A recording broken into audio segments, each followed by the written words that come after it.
Welcome to the Redline Report powered by HireMaster. I'm Macy Reyes. Today we are going to talk about sonar findings, Amazon's latest new service, the Port of Savannah, and the FMCSA. Let's roll.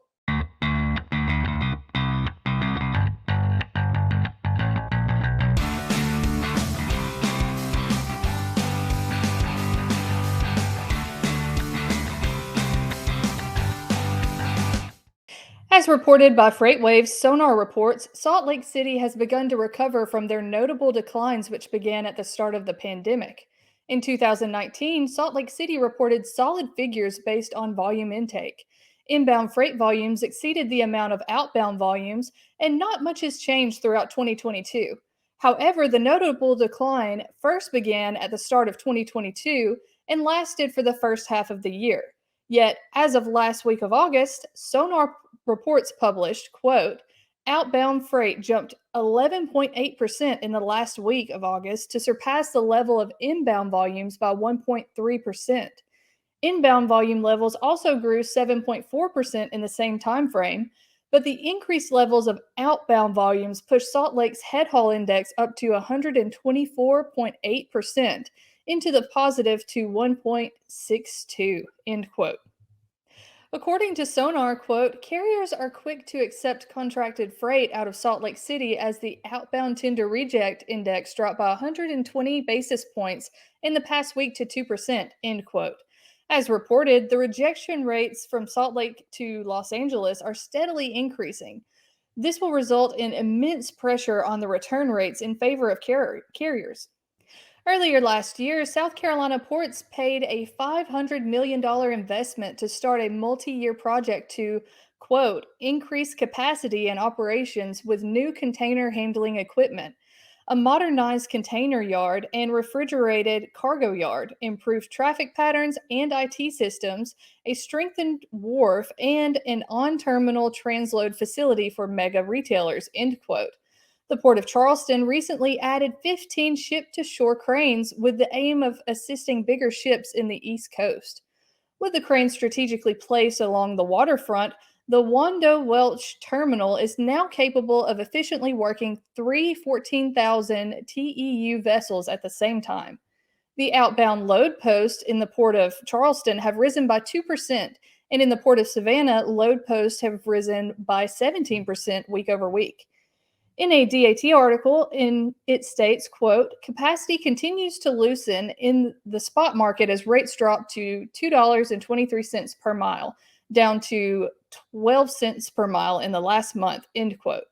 In addition to the harbor dredging program, which will strengthen the Port of Charleston to be the deepest port on the East Coast at 52 feet, carriers can anticipate an increase in freight volume this upcoming year. Truck drivers spend a lot of time on the road and feel the pressures of the challenges the industry is facing. Back in March of 2020, the Federal Motor Carrier Safety Administration, also known as the FMCSA, announced an emergency declaration in response to the COVID 19 pandemic. The FMCSA declared a 50 state waiver that offered work rule flexibility for commercial truck drivers and carriers for a total of 29 months. With the waiver soon expiring, the FMCSA announced an extension of the hours of service regulations. As reported by the FMCSA, the waiver extension is necessary, quote, because the presidentially declared emergency remains in place. Persistent issues arising out of COVID 19 continue to affect the U.S., including impacts on supply chains, and nationwide reporting continues to demonstrate substantial ongoing use of the regulatory relief, end quote.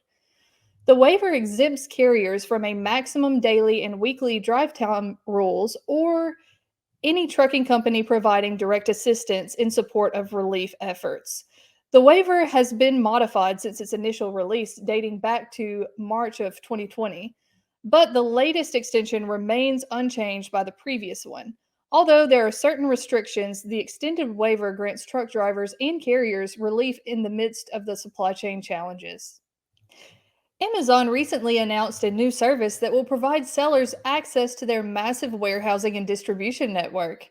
The new service, called Amazon Warehousing and Distribution, will grant sellers access to ship inventory to any location.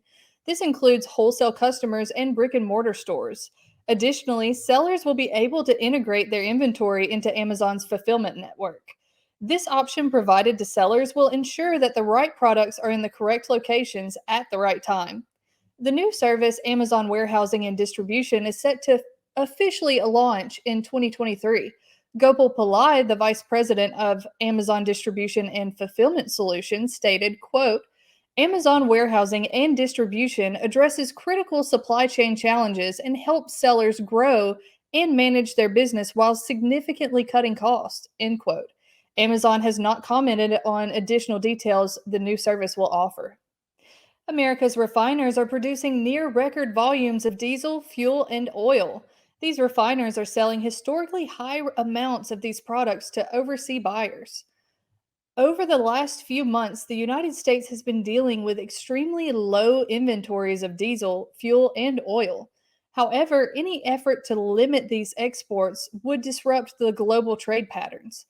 The Energy Secretary Jennifer Granholm wrote a letter to several refiners stating, quote, given the historic level of U.S. product exports, I urge you to focus in the near term on building inventories in the United States rather than selling down current stocks and further increasing exports, end quote.